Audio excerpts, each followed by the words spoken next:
Yes, I agree.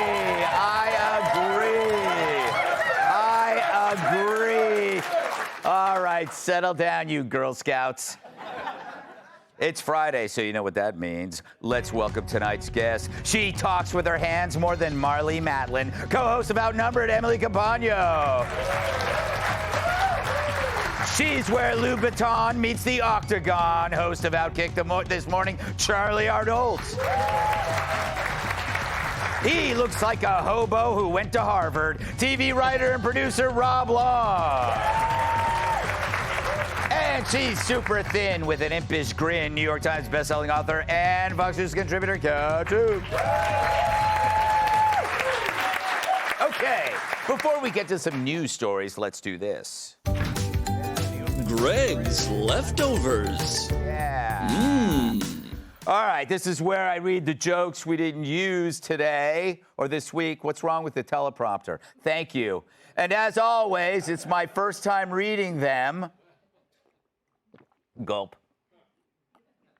So if they suck, we'll hack Joe Mackey's computer and load it with images of Nancy Pelosi in a bikini. All right. At this year's high-energy RNC, the walls of the convention arena were ready to collapse from all the cheers and applause. Fortunately, they found the man to put a stop to that. Donald Trump made history again last night, delivering the longest convention speech ever. By the time he was done talking, Matt Gaetz needed more Botox.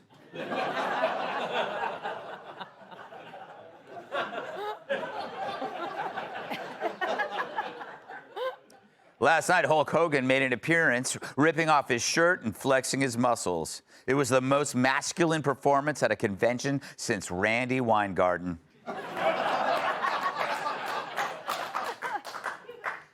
After revealing he'd contracted COVID on Wednesday, Joe Biden looked tired and weak. But after a few days of treatment, doctors have upgraded his condition to terrible. Despite repeated calls to step down by many prominent Democrats, Joe still refuses to go. Damn, this guy just keeps hanging on, says one man.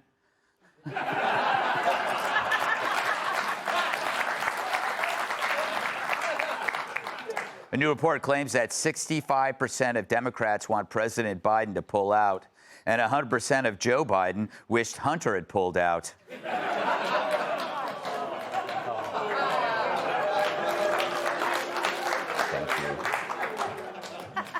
Airports were shut down and flights were grounded all over the country today due to an IT outage. Joe Biden blamed this man.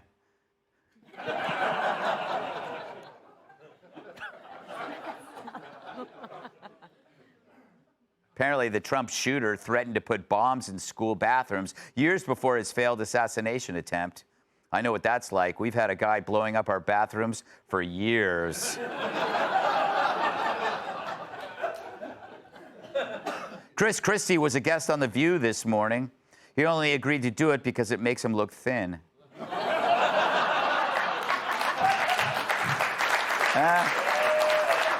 Thank you. President Biden is pushing term limits for Supreme Court justices by planning to have them do more outdoor speeches.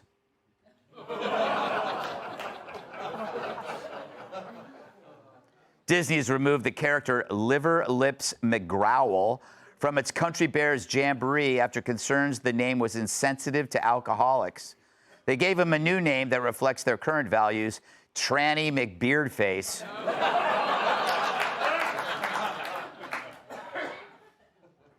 Barbra Streisand's husband, James Brolin, turned 84 yesterday.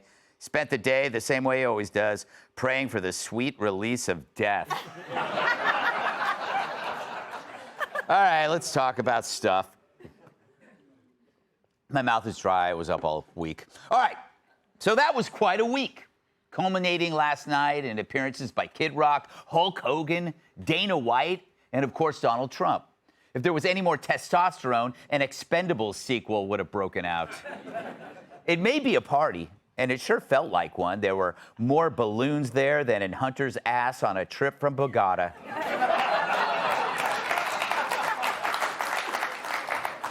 But to me, it also felt like a pirate ship.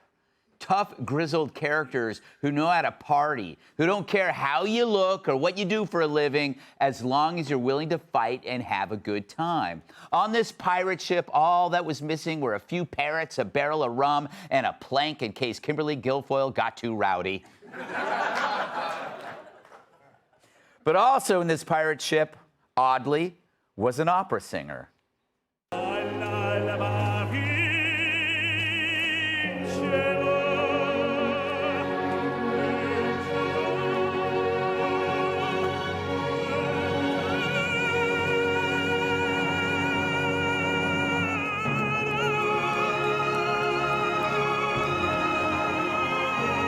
Where are we going? That's Christopher Macchio, no relation to Ralph, singing Puccini's Nessun Dorma. It ends with the phrase vincero, which means to win. Kind of stands out from Hulk and Kid Rock and Dana White. And usually when I hear opera, I think Italian.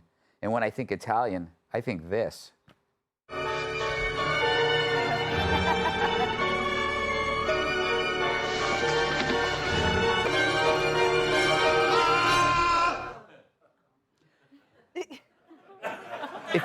If you ask me, Trump sure knows how to send a message.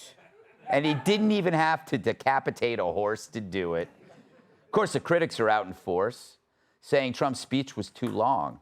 The guy gets shot days earlier, and the criticism is his speech length. Trump erred on over-delivering, and if that's all you got, we'll give it to you. And really, given the choice between a shorter speech by an incoherent invalid with COVID and dementia and a wounded warrior who just survived a crazed attacker, I think the Republicans have the winning hand here. Sure, it was too long. Everyone knew it. Who cares? What are you going to do? Tell the guy who almost died for his country to cut it short? Just because you want to get back to the hotel to molest your minibar?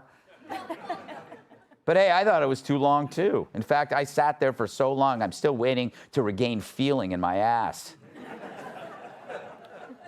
But Trump earned that night, and he didn't want it to end. The audience needed him, and he needed the audience, too. It was the first time he was in front of thousands since the shooting. Think about that. He had to do it, to go out there and relive it and hope for a better ending. Fact is, this guy has taken more abuse than Jerry Nadler's toilet.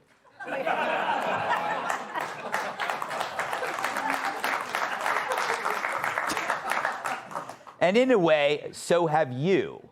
So his comeback was your comeback, a country's comeback. But the press makes the same mistake over and over again. They think this is for them. It's not. The people in the arena, they don't give a what you think. You spent 4 years hiding a vegetable, and now you dare criticize a guy who nearly gets his head blown off for meandering?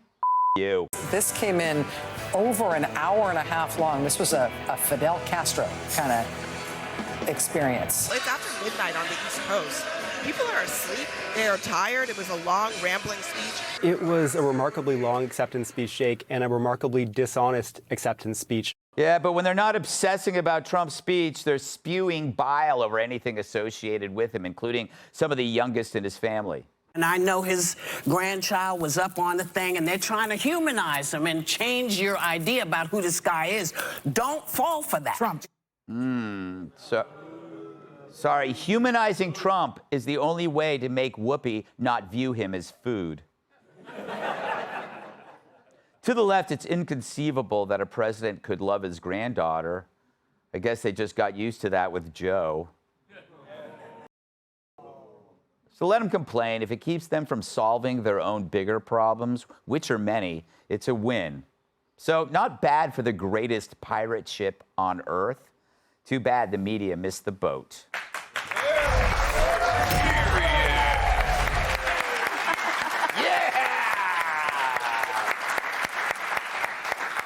So that was a 90-minute speech, Emily. If you had actually read the speech, it would have been over in 7 minutes. Maybe 6. Maybe 6. What did you make of it? What do you make of the criticism? It seems kind of strange that they do it completely out of context of what happened this week. it also underscores how out of touch the media has been during the entire administration. Americans can't turn off inflation.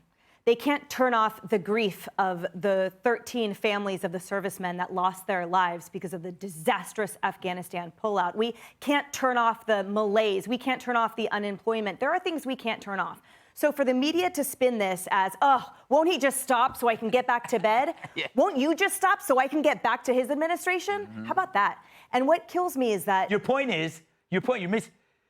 You can't turn that stuff off, but they could just turn off the TV. Yes, yes.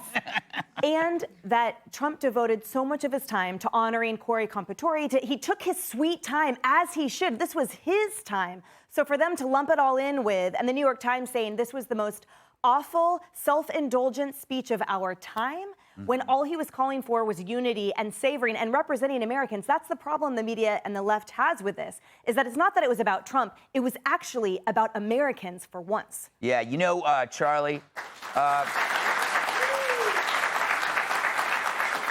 you're a sports lady. I believe that's the professional term. Yes, it is. But you're quite young. I don't know if you will get this analogy, but when I talk about the pirate ship, this campaign, it just reminds me of the Oakland Raiders, which were a pirate. And they're the 1970s team, and it was like, it didn't matter what you looked like, it didn't matter what race you were, as long as you had a mission, which Al Davis said, just win, baby, you were allowed on the ship.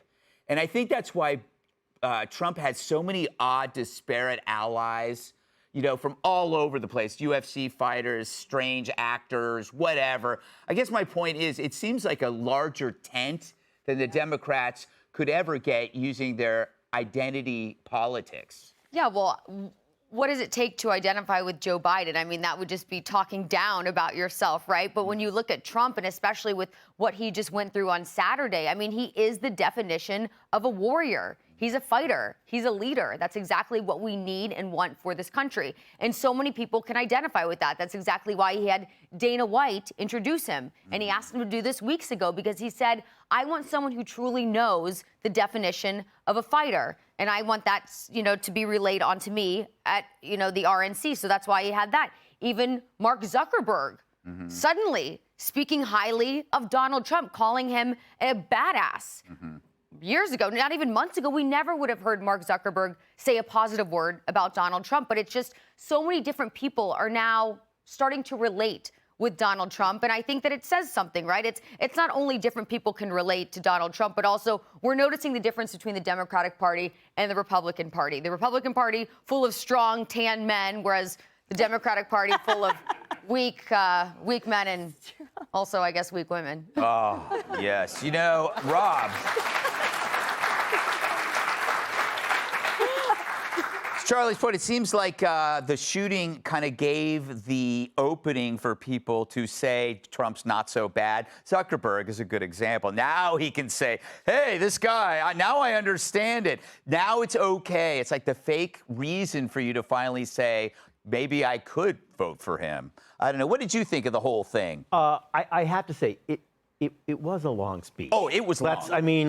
Yes. He was sweating. I was ready to, it was a long speech. You know, Grandpa should have wrapped it up, right? Yeah. He wanted to, like, do this. Yeah. Whenever you go see somebody's movie or something, and they go, hey, what'd you think of the movie? You're always like, 12 minutes. It could lose 12. It could always lose time. Yeah. But on the other hand, you look at this guy, like, look at that convention, 2020. We didn't really have convention 2020. Yeah. The last real convention was 2016, and it was kind of this weird, it didn't really work. Like, Trump, the Republican Party and Trump were not really, like, they didn't even know each other. It was like it looked like a really bad blind date. This one was like all Trump. The big lights that had Trump on them. I mean, only Trump could get away with that kind of showbiz. The last person who had their name like that was, like, I think Liza Minnelli. I'm not kidding.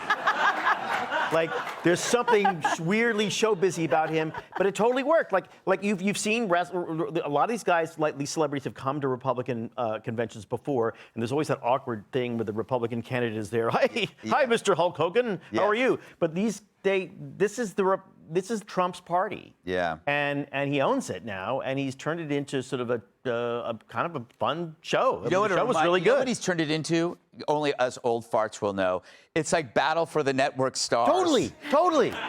Yeah, there's Suzanne Summers in dolphin shorts up against Gabe Kaplan. Yeah, but I think the most amazing thing about Trump right now is that the bandage on his ear on anybody else would look stupid. It's a weird-looking bandage. I don't know. It's like a box. What is it? Yeah.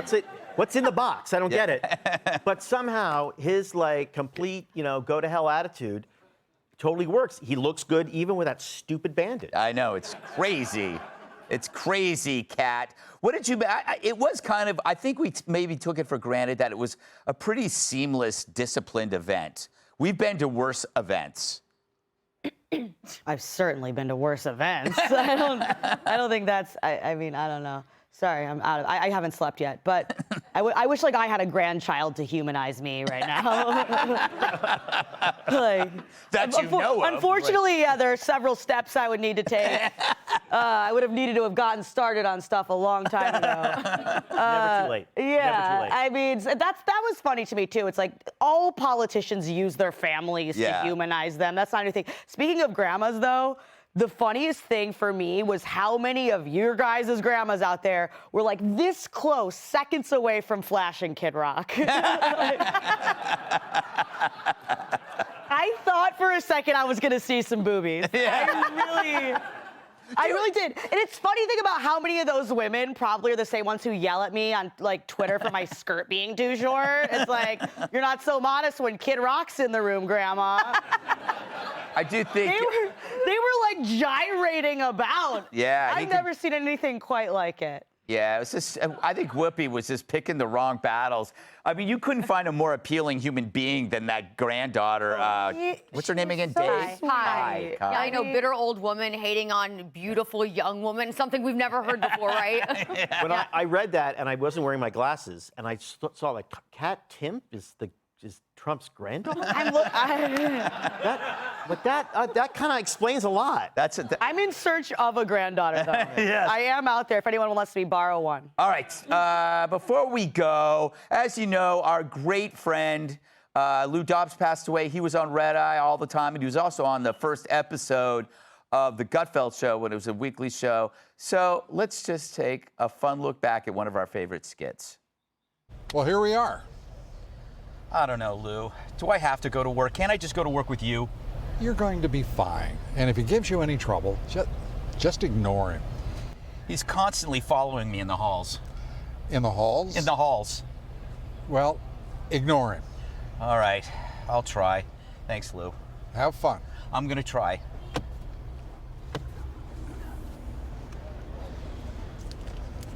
Greg. Yeah? Did you forget something? Oh, thanks. Peanut butter? Exactly. Awesome, thanks. Greg. Yep. This? Oh. Thanks, Lou. Almost forgot. Thanks. Greg. Oh. And this? Oh, yeah. Thanks. Jeez, I almost forgot. Uncle Steven. And this? Yeah. Okay. Anything and else? His brother.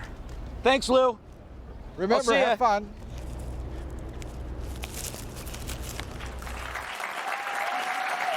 Up next, more Dems bail as Joe gets frail. If you'll be in the New York area and would like tickets to see Gutfeld, go to foxnews.com/Gutfeld and click on the link to join our studio audience. Click here to subscribe to the Fox News YouTube page to catch our hottest interviews and most compelling analysis. You won't get it anywhere else.